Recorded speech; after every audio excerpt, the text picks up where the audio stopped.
Mga kababayan, mga katambay, si Katambay Manong po, nagbabalik po muli para po magkomento po sa inyo dito po sa Tambayang Makabayan. Kamusta po ang lahat? Magandang umaga po, tanghali, hapon, gabi. Madaling araw po sa ating lahat, saan man sulok ng ating bansa o saan man sulok ng mundo tayo naroon. Maingatan po tayong lahat, mga kababayan. Ito po, umpisa na po natin, komentuhan po natin ito mga katambay na sinasabi po ng Malacanang at ng DOJ Secretary na sila raw po ay may isang salita, mga kabayan. Ang pinagtataka po natin mga tambay, ang mga hudas po pala at ang mga taksil ng bayan di umano ay meron din po palang isang salita, mga kabayan. Ibang klase po. Painggan po natin ang balita at komentuhan po natin, mga kabayan. Ito po, umpisahan na po natin, komentuhan natin. May isang salita ang Malacanang. Hindi sila makikialam sa kaso ni FPRRD sa ICC. Ang tanging pangako ng gobyerno, proteksyon para sa mga testigo. Yan ang agenda report ni Ivy Reyes. Hands-off pa rin ang administrasyon sa ICC trial ni former President Rodrigo Duterte. Ito ang paglilinaw ng Malacanang matapos ihayag ni Justice Secretary Boyeng Remulla na bukas ang pamahalaan na tumulong sa mga witness ng prosecution. I told our program director to cooperate and to help them. And so far, here, for the past 2 months, starting May, nagsimula na itong pag-aano natin. At so cooperate. Bagamat ginamit ni Remulla ang salitang cooperate, hindi raw ito nangangahulugan na aktibong nakikilahok ang bansa sa usapin ng crimes against humanity case ng dating Pangulo. We're working as government, protecting people. But the government has to protect people, whether they're witnesses for the ICC or the general populace. We try to protect the people. Simula nang arestuhin si FPRRD noong Marso, tanging ang cooperation sa Interpol lang ang pinaninindigan ng Malacanang, hindi sa ICC. It can be said that it is indirectly cooperating with the ICC, but the primary intention of the government is to help the victims and the witnesses of the victims to get the justice. Kahit hindi drug war ang usapan, tutulong daw talaga ang pamahalaan sa witness protection. Wala pa rin daw pinal na desisyon ng gobyerno sa pagbabalik ng Pilipinas bilang state party sa Rome Statute. Sa ngayon, inaasahan ng DOJ na dadami pa ang kasalukuyang 3 ICC witness na tutulungan ng pamahalaan. Para sa agenda, Ivy Reyes. Nakita nyo mga katambay kung gaano po iligaw ang issue ng pamahalaan. Totoo po ba na hindi sila tumutulong sa ICC, mga kababayan? Sino po ba naghatid sa Netherlands? At sino po ang kaninong eroplano po ang ginamit? Mga katambay, eroplano po ba ng ICC? At meron po bang ICC sa Pilipinas? At meron din po ba Interpol sa Pilipinas? Di po ba lahat wala? Wala pong Interpol sa Pilipinas na tumayo. Walang banyaga na Interpol. Hindi po ba? At ang question po ng taong bayan, tama po ba ang ginawa ng bansa na basta mo na lang ipatapon ang dating Pangulong Duterte na wala po itong nakukuhang due process, tamang proseso ng batas? Hindi po ba? Tapos ngayon po proteksyonan nyo ang sinasabi nyo mga witness. Puproteksyonan nyo. Ngayon kayo nagkakaroon ng witness. Samantalang hindi man lang ninyo kinasuhan ang dating Pangulong Duterte sa ating bansa. Anong klase kayong gobyerno? Sinasabi nyo napakaraming kasalanan ginawa ang dating Pangulong Duterte. Di po ba ang dapat litisin muna siya sa Pilipinas? Di po ba? Di po ba yun ang tama? At yun din po ang principle at ang principal ng layunin itong ICC, di po ba? Kaya nga po sila nabuo. Di po ba? Dahil meron po silang Rome of Statutes ang ICC. Papasok lang po sila sa isang bansa kung hindi po nagpapanksyon ang judicial. Hindi po ba? Ang tanong po natin, mga kabayan, hindi po ba nagpapanksyon? Hindi po ba? Baldado po ba ang ating judicial, ang ating Korte Suprema, ang ating mga justices? Ay hindi po ba umiiral ang batas sa ating bansa? Di po ba umiiral? Kaya nga po nakalaya yung anak niya within 3 months na absuelto sa drugs. Di po ba nahulihan ng high grade na damo dahil umiiral ang justice system natin. Hindi po ba? Kaya nga nakalaya ang anak ng isang DOJ Secretary Remulla. Hindi po ba?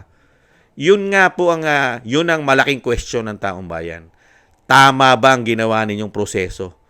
Proseso na lang ang tatanungin natin. Nakakuha ba ng due process ang dating Pangulong Duterte na basta-basta na lang ninyo ipatapon? Ni hindi man lang nakakuha ng tama kahit sa lower court hindi nyo dinala. Saan nyo po dinala? Kidnapping nga ang lumalabas yan, di po ba? Kinuha nyo sa airport, dinala nyo saan? Sa Villamor Air Base. Hindi na po siya nakalabas doon. Isang general lang po ang talagang nakausap niya ron.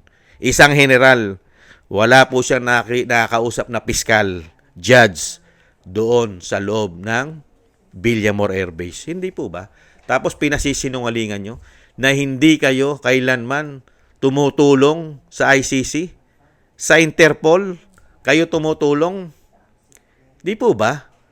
Hindi po ba pagtulong yung ginawa po ng gobyerno na tayo pa naghatid? Tayo umaresto?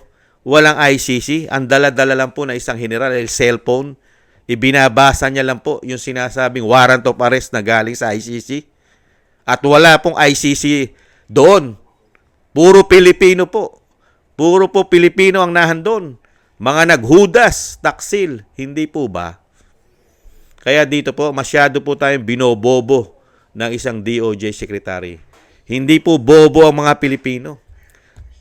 May alam din po sa batas at proseso ng batas ang mga Pilipino. Hindi po ba? Huwag nyo po kaming gawin tanga at bobo. Kasi bistadong-bistado po kasi sila, mga kabayan. Ito pong pamahalaan na ito ay kailanman po ay hindi po yata gagawa ng tama ito. Lalong-lalo po sa proseso ng batas. Dahil mismo po, ang dating Pangulong Duterte ay hindi po nakakuha ng tamang batas, proseso ng batas. Saka masyado po talagang politika ito. Demolition po ang ginawa nila rito. Demolition sa dating Pangulong Duterte. Talaga pong political. Bakit ko po nasabi?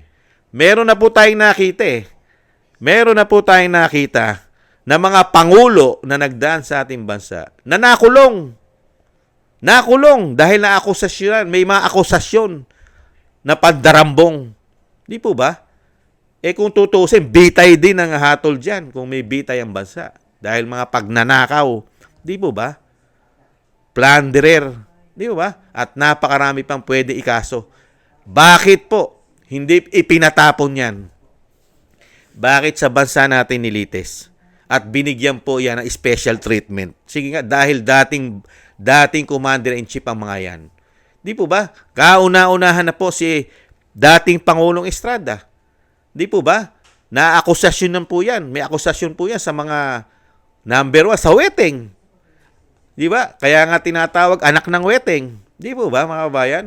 Di po ba? Saan po ikinulong ng pamahalaan si dating Pangulong Estrada? Di po ba sa kanyang farm? House arrest? Di po ba? Hanggang nabigyan po siya ng pardon dahil sa kanyang edad.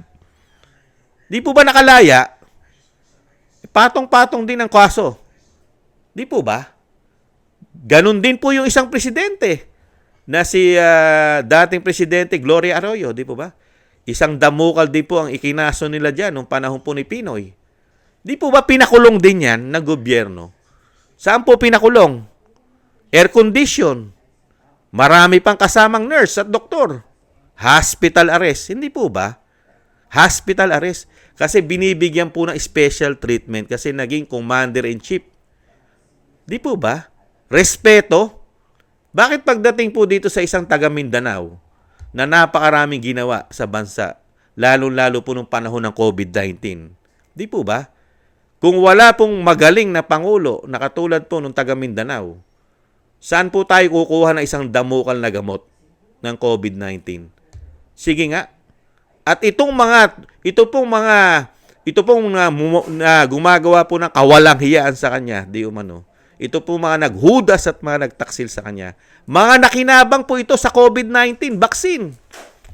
At ngayon po sila'y buhay lahat. Buhay! Pati po ang kanilang lahi. Nakita nyo po kung paano po sila tumanaw ng utang na loob sa napaagaling na presidente na nagdaan sa ating bansa. Buong pamilya nila, pati pamilya ng Marcos, buhay lahat. Di po ba? Vaccine pa lang yan. COVID-19 pa lang yan. Di po ba? At napakarami niyang ginawang napakaganda sa ating bansa na ayaw lang pong tingnan ng mga media. Ayaw kilalanin. Ayaw ibalita sa mga Pilipino ang napakaraming magagandang ginawa ng dating Pangulong Duterte sa ating bansa. Lalong-lalo po yung pagsugpo sa illegal na pulburon at korupsyon, mga narco-politics ang ginawa niya. Di ba? Napakarami, lalong-lalo ang build na ang nakikinabang po ngayon ay ang administrasyon na ito. Siya na po ngayon ang nagke-credit sa karamihan. Hindi po ba? Kaya nga po mga walang hiya, di umano, mga hudas, traidor ng bayan. Katulad po nito ni Secretary Remulla at ng bagong USEC na tinatawag na garbage in, garbage out. Ano makukuha mo riyan? Pati po makakaliwang grupo, nakainabang din po sa baksin. Mga nasaksakan din po yan. Mga hayop na yan, di umano. Di po ba? Nakakalungkot lang po na marinig mo sa pamahalaan na pinoproteksyonan daw po nila ang Pilipino. Yung ginagawa daw po nila na ito ay dalhin sa ICC, pinoproteksyonan daw po nila Pilipino. Katarantaduhan po yun. Katarantaduhan po yun na pinoproteksyonan mo mga Pilipino. Samantalang majority ng Pilipino, gustong-gusto ang dating Pangulong Duterte. Ang hindi lang po nakaagusto dyan, makakaliwa, mga magnanakaw na mga politiko, mga oligarko na sinagasaan ng dating Pangulong Duterte at kasama ng mga media na sumusuporta rin sa makakaliwa yata. Hindi po ba? Kaya ito po sa henerasyon natin, naglabasan po ang isang damukal na hudas at taksil ng bayan. Hindi po ba? Maniniwala ka rito na ang ginagawa lang ng pamahalaan, meron silang isang salita? Meron. Tama. Saan po yung isang salita nila? Meron silang isang salita sa ICC. Ginastusan nila ng ginastusan talaga nila yan. Hindi po kikilos ang ICC, mga kabayan. Never! Dahil ang International Criminal Court ay kumukuha lang po yan ng suporta sa mga bansa na kasapi nila o kasapi sa kanila para po mag-function ang International Criminal Court. Kailangan po ng pera yan. Hindi po ba? At kung sasabihin ng gobyerno na natin na ginagawa tayong tangat bobo, na wala silang suporta na ibinibigay sa ICC, mga kabayan, magtutuloy-tuloy po ba ang investigasyon ng ICC? Kailangan po ng pera yan. At nagkakaproblema po ang ICC sa international. Lalong-lalo po na napakarami po nilang pataw na parusa, sanksyon ang kanilang kaperahan. At pati po ang karamihang mga prosecutor dyan ay iniimbestigahan po. Di po ba? Tapos sasabihin sa atin ang mga ginagawa tayong tanga, kinukondisyon ng utak natin, mind conditioning ang ginagawa sa ating mga utak na tama ang ginawa nila sa dating Pangulong Duterte at tayo ang mali at dapat tayong maniwala sa kanila. Ganun po ba, mga kababayan? Ganun po ba tayo katanga? Sila na lang po nagpapakatanga dahil suportado po sila ng media at suportado po sila ng makakaliwa at ng mga oligarko at ng mga drug lord yata, mga kabayan. Nagsama-sama po yata sila Hindi po ba? Kaya dito po sa ginagawa ni DOJ Secretary at ng Malacanang na meron silang isang salita, mga kabayan, intayin nila. Intayin nila, mga kabayan. Pagka po sila ay wala na sa kapangyarihan, saka po nila sabihin na wala silang isang salita. O meron silang isang salita. Yung sinasabing, meron kaming isang salita. Never kami na magpasakop at sumunod at sumuporta sa ICC. Sa Interpol lang kami sumusunod. Katarantaduhan yan. Nakakalungkot lang lagi. Lagi ko po sinasabi, mga kabayan. Inuulit-ulit ko po sa inyo. Nalulungkot po ako. Napakatagal na po ni dating Pangulong Duterte sa International Criminal Court. Mahinang-mahina na po. Sobrang payat na ang kanyang dinaranas at ang kanyang kalusugan ay nalalagay na po sa alanganin. Pero grabe po ang ginagawa nilang panggigipit dyan. Alam naman po natin sa ating mga sarili na puro planted po yan. Gawa-gawa lang po nila yan. Pati po ang kanilang mga ebidensya mga testigo. Marami na po tayong nakikita. Lumalabas, pumuputok. Katulad po ni alias Rene, na nakikita niya at nakasama niya pa yung mga bayaran na mga testigo pati sa ICC. Hindi po ba? Pumutok na po yan. Hindi po ba? Kaya mga kabayan, ito po yung sinasabi po nila na poproteksyonan nila. Bayad po yan. Pera ng taxpayer po ang ginagamit po nila yata sa pagpapabagsak.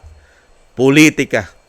Demolition job sa dating Pangulong Duterte at sa pamilya Duterte. Lalong-lalo rin po siyempre sa Vice President. Hindi po ba? Kaya po yung mga ginagawa nilang ito, mga tambay, may katapusan naman po ito. May katapusan po lahat ito.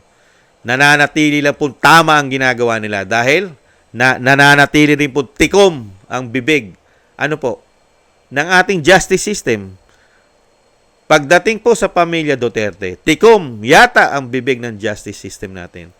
Mahigit 100 araw na po, mahigit 100 days na po ang dating Pangulong Duterte sa ICC. Pero hanggang ngayon po, mahigit 100 days na po siya ron. Hanggang ngayon, hindi pa rin po naglalabas ng totoo, katotohanan kung tama ba ang ginawa ng gobyerno. Lalong-lalo po ang mga taksil sa bayan at hudas. Kasama po ang men in uniform. Hindi naman po lahat. Yung mga sangkot doon. Hindi po ba? Kung tama ang ginawa nilang proseso sa pagdakip sa dating Pangulong Duterte. Hanggang ngayon po, iniintay po natin ang Korte Suprema para magpaliwanag dahil sila po ang may karapatan at maalam sa batas. Dahil batas po ang pinag-uusapan dito. Lalong-lalo po sa pag-aresto sa dating Pangulong Duterte na hindi man lang nila binigyan ng respeto katulad nung binigay nilang respeto kay dating Pangulong Erap at kay dating Pangulong Gloria Arroyo at binigyan din nila ng respeto ang dating First Lady na si Imelda Marcos na binigyan din po nila yan ng respeto at pardon para hindi na magkaproblema sa kanyang mga kaso. Hindi po ba? Pero ang ating dating Pangulong Duterte, walang special na binigay. Unang-una, wala namang kasalanan para ipakulong mo. Bakit ko po nasabi? Wala nga kaso sa bansa natin eh. Wala nagpapail ng kaso. Di po ba? Kaya nga wala siyang kasalanan sa Pilipinas dahil walang kaso sa Pilipinas. Diyan ka magtataka sa mga hayop na yan. Di umano. Kinasuhan sa Banyaga. Kaya ang ating soberenya ay nalagay sa kapahamakan, kahihiyan, na naging tuta tayo ng mga dayuhan dahil sa ganito pong panunungkulan po nila. Mga hayop yata mag-isip itong mga ito. Hindi kaya, mga kababayan, wala po silang ginawang proyekto sa atin kung maliban dito. Inubos yata ang pera natin sa pamumulitika. Pagpapabagsak yata sa mga Duterte, mga kababayan. Kaya yun dito, sasabihin mo na, meron silang isang salita. Meron silang isang salita. Katarantaduhan na lang ito, mga kababayan. Ginagago na lang tayo ng mga taong ito, mga kababayan. Dahil kontrolado po nila lahat. Pati po ang ating men in uniform, ang ating justice system. Di ba? Ang ombudsman hanggang ngayon tulog. Ang Korte Suprema tulog pa rin. Mahigit 100 araw na. 100 plus days na. Wala pa rin silang inilalabas tungkol dito sa nangyari sa dating Pangulong Duterte. Nakita niyo po yung mga katarantaduhan nila. Kinukontrol nila lahat. Hindi kaya, mga kababayan. Kaya po rito, sino pa po maniniwala sa tao na ito? Katulad po ng DOJ. Sino po maniniwala sa tao na yan? Yung anak mo, binigyan mo na special treatment? Special treatment ang anak mo, nahulihan ng pinagbabawal na high grade na damo? Special treatment? 3 buwan lang, wala pang 3 buwan yata, nakalaya na, special treatment. Sa dating Pangulong Duterte, ipinatapon mo parang hayop. Nakita niyo po yun? At ang tanong din po natin dyan, bakit wala rin pong binibigay kayong special treatment? Bakit po ang kailangan po makakuha lang ng sinasabi nyong batas o sinasabing bigyan ng katarungan ng batas? Binibigyan nyo ng katarungan yung mga masasamang tao na tumangkilik sa mga pulburon. Paano naman yung mga biktima niyan na masasamang tao na yan? Sige nga, Nasaan ang hustisya naman na mga ginurgor niyan? Ginahasa pa at pinatay. Nasaan? Nasaan ang hustisya ng human rights ng mga biktima ng mga makakaliwang grupo, mga NPA, mga kriminal? Nasaan ang human rights? Bakit gigil na gigil ang ating gobyerno? Diyan po ako nagtataka, mga kabayan. Ang ating gobyerno ay nagtatrabaho po para sa masasama. Diyan po sila nakatutok sa mga masasamang tao. Sa mga makakaliwa ang sinusuportahan po yata ng gobyerno natin ngayon. Nagtatanong lang po ako. Bakit ganun ang gobyerno natin? Binibigyan mo ng proteksyon ng mga masasamang tao na gumawa ng katarantaduhan at kawalanghyan at pagpatay sa mga kababayan natin na nabiktima nito. Lalong-lalo po ang makakaliwa, NPA. Walang hustisya tayong nakukuha sa gobyerno natin. Ni hindi man lang sila dinadala sa mga ICC at doon sila itapon dahil mahigit 50 taon na pong problema ng bansa natin yan.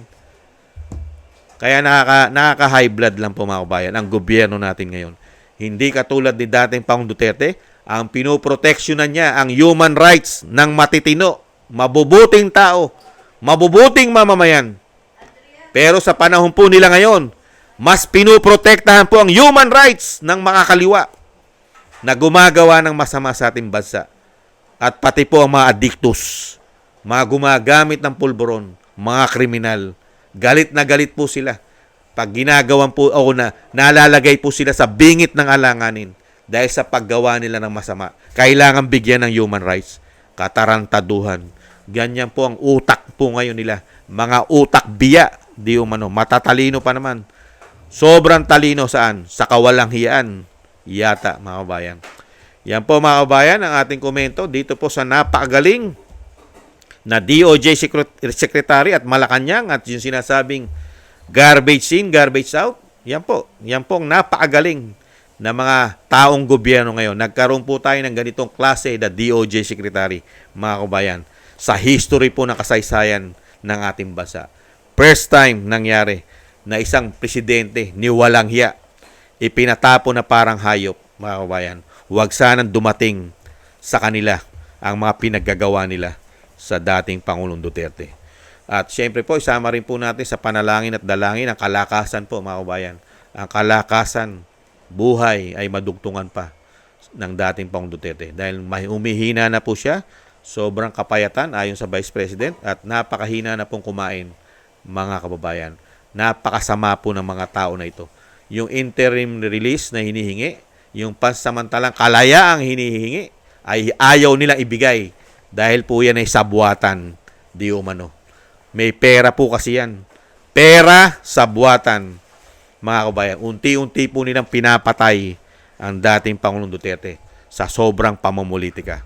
Yung sanay naman yata sila. Talagang yung galit ng Pilipino, baliwala naman sa kanila yan, mga katambay. Pero sasabihin nila, pinoproteksyon na nila ang Pilipino. Mga kabayan, meron po ba nagpo-proteksyon? Na galit na sa iyo ang Pilipino? Ni hindi nga sila makapunta sa Mindanao. Subukan nila maglakad sa Mindanao nang walang security. Tingnan natin kung yung ginawa nila kay dating Pangulong Duterte ay nagustuhan ng mga taga Mindanao. Hindi lang Mindanao, kahit sa Luzon, Bisaya. Subukan nila maglakad, yung mga politiko na yan, nang walang bodyguard. Katulad po ng DOJ, yan si Castro, yan si Yusek, na garbage in, garbage out. At lalo-lalo ang Pangulo, subukan nilang maglakad na walang bodyguard sa Bisaya, Mindanao, kahit sa Luzon. Tingnan natin kung nagustuhan nila o nagustuhan ng mga Pilipino ang ginawa nila sa dating Pangulong Duterte, mga kababayan. Kaya lang malalakas ang loob nila dahil kumpleto sila. Kontrolado nila ang ating men in uniform. Napakaraming protection sa kanila.